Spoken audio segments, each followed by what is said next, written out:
Hello guys. तो guys आज हम बात करने वाले हैं मार्वल सिनेमैटिक यूनिवर्स की एक और नई सीरीज के बारे में जिसका नाम है मून नाइट।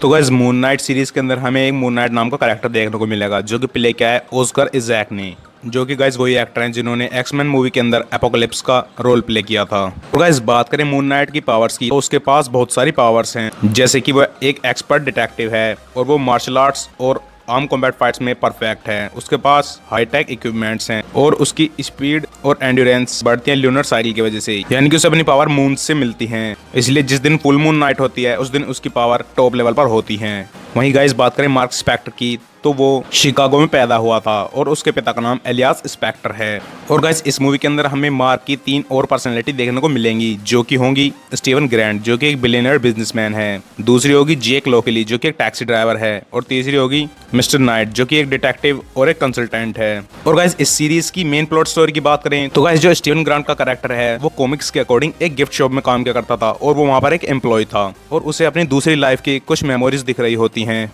जो कि उसे DID यानी कि डिसोसिएटिव आइडेंटिटी डिसऑर्डर की वजह से दिखाई दे रही होती हैं। और गाइस उसे ऐसा लगता था कि वो एक मशीनरी यानी कि भाड़े पे काम करने वाला कोई गुंडा, या फिर बॉलीवुड की भाषा में कहें तो सुपारी लेकर काम करने वाला गुंडा जिसका नाम मार्क स्पेक्टर है, वो उसके साथ अपनी बॉडी शेयर कर रहा है। और इस सीरीज के अंदर जब उसके विलन उस पर अटैक करेंगे तो वहां पर हमें उसकी डिफरेंट पर्सनैलिटीज देखने के लिए मिलेंगी, जो कि उसे पावरफुल गॉड्स ऑफ इजिप्ट की बदौलत उसे देखने के लिए मिलती हैं। वहीं गाइस कॉमिक्स की बात करें तो मून नाइट अब तक बहुत सारी टीम के साथ काम कर चुका है, जैसे कि वो Avengers, Secret Avengers, West Coast Avengers, Defenders, Midnight Sun, Marvel Knight और हीरोज फॉर हायर के साथ साथ US स्टेट की मरीन कॉर्प्स फोर्स के साथ भी काम कर चुका है। तो गाइस वहीं बात करें कि खोनसू से इसे पावर कैसे मिली, यानी कि मार्क स्पेक्टर के मून नाइट बनने की स्टोरी क्या है। तो गाइस कॉमिक्स के अकॉर्डिंग एक स्टोरी ये है कि जब मार्क अपने टीनेज में होता है तो उसे उसके माता पिता यानी कि उसके पेरेंट्स पुतनम साइकेट्रिक हॉस्पिटल भेज देते हैं, लेकिन फिर मार्क वहां से निकल जाता है और वो US मरीन कॉर्प्स को ज्वाइन कर लेता है, जहां पर जाकर वो एक फॉर्मिडेबल कॉम्बैटेंट बन जाता है और एक ट्रेंड हैवी वेट बॉक्सर भी बन जाता है। और फिर मार्क वहां पर 3 साल फोर्स रकून के अंदर काम करता है, लेकिन फिर वहां के लोगों को पता चल जाता है कि वो अपना पेपर वर्क ठीक से नहीं कर पाता और उसे मेंटल इलनेस भी है, यानी कि वो दिमागी रूप से बीमार है, इसलिए वो वहां से उसे अनफिट बताकर निकाल देते हैं, जिसके बाद वहां से निकल जाता है और फिर वो एक अंडरग्राउंड बॉक्सर बनकर बगदाद में रह रहा होता है, जहां पर वो एक फ्रेंच पायलट जिसका नाम फ्रेंची होता है उसके साथ मिलकर काम करने लगता है। और फिर उन दोनों को असाइनमेंट्स मिलने लगते हैं जिससे वो भाड़े पर क्राइम करने लगते हैं। और हम देखते हैं कि मार्क का भाई रैंडल स्पेक्टर भी एक मर्सिनरी बन जाता है, लेकिन उसे ब्लड लस्ट नाम के आदमी यूज किया करते थे। जिसके बाद रैंडल इटली के अंदर मार्क की गर्लफ्रेंड लीजा को मार देता है, जिसके बाद मार्क को गुस्सा तो बहुत आता है लेकिन वो अपने भाई रैंडल को छोड़ देता है। जिसके बाद फ्रेंची और मार्क दोनों मिलते हैं एक और मर्सिनरी से जिसका नाम राहुल बुशमैन होता है, जो कि उनके काम से बहुत ही इंप्रेस होता है और फिर वो उन्हें अपने साथ शामिल कर लेता है। और फिर हम देखते हैं कि मार्क स्पेक्टर और फ्रेंची को एक कॉन्ट्रैक्ट मिलता है जो कि उन्हें बुशमैन देता है, जो कि लोकल वारलॉर्ड की मदद करने का होता है। और वो सूडान चले जाते हैं क्योंकि कुछ लोग वहां पर विद्रोह कर रहे होते हैं और वो उन्हें रोकने के लिए वहां पर जाते हैं। और जब वो वहां पर उन रेबल्स को गोली मार रहे होते हैं तो उनमें से मार्क का खुद का भाई रैंडल भी होता है, लेकिन मार्क को ये बात पता नहीं होती है, लेकिन रैंडल वहां पर बच जाता है, लेकिन मार्क फिर भी उसे पहचान लेता है और फिर वो जानबूझकर भी उसे मारने की कोशिश करता है।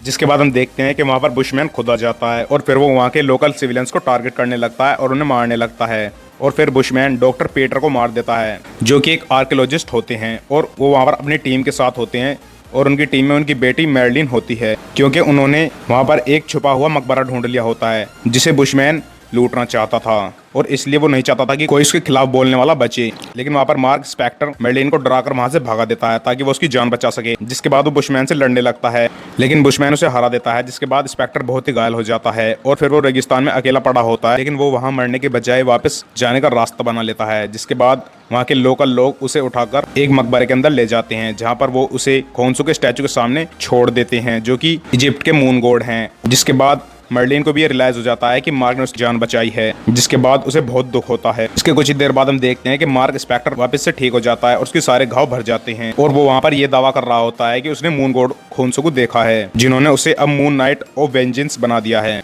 यानी कि फिस्ट ऑफ खोनसू बना दिया है। लेकिन जब मर्लिन उससे मिलती है तो वो सोचती है कि ये उसका एक ड्रीम है या फिर उसकी कोई इल्यूजन है। और हम देखते हैं कि मार्क वहां से एक सिल्वर हुडेड क्लॉक ले आता है जो कि स्टैचू ऑफ खोनसू के ऊपर लगा होता है। और हम देखते हैं कि रैंडल जो कि मार्क का भाई था वो ये सब देख रहा होता है और जैसे ही मार्क वहां से चला जाता है, रैंडल उस खोन्सू के स्टैचू के सामने जाकर लेट जाता है और वो सोचता है कि उसे भी कोई पावर मिलेगी, लेकिन ऐसा नहीं होता है और ना ही उसके घाव भरते हैं और वहां पर कुछ भी नहीं होता है। तो गाइस ऐसे मून नाइट यानी कि मार्क स्पेक्टर को उसकी पावर्स मिलती हैं। लेकिन गाइस अब हम बात करें कि खोन्सू ने सिर्फ मार्क को ही क्यों चुना मून नाइट्स की पावर देने के लिए। तो गाइस वो इसलिए क्योंकि मार्क स्पेक्टर एक वीक माइंड वाला पर्सन है, यानी कि उसका माइंड बहुत ही वीक है, जिस पर खोन्सू के लिए उसके माइंड से कनेक्शन बनाना बहुत ही आसान हो जाता है। लेकिन ऐसा नहीं है कि खोन्सू ने सिर्फ मार्क को पहली बार ये पावर दी है। खोन्सू ने पहले भी एक लड़के को ये पावर दे रखी होती है और फिर उसके बाद उसने मार्क को चुना था वो पावर देने के लिए। और इसलिए ही मार्क को वो बीमारी है, क्योंकि खोन्सू खुद ही एक मल्टीपल एस्पेक्ट्स ऑफ पर्सनैलिटी को होल्ड करता है।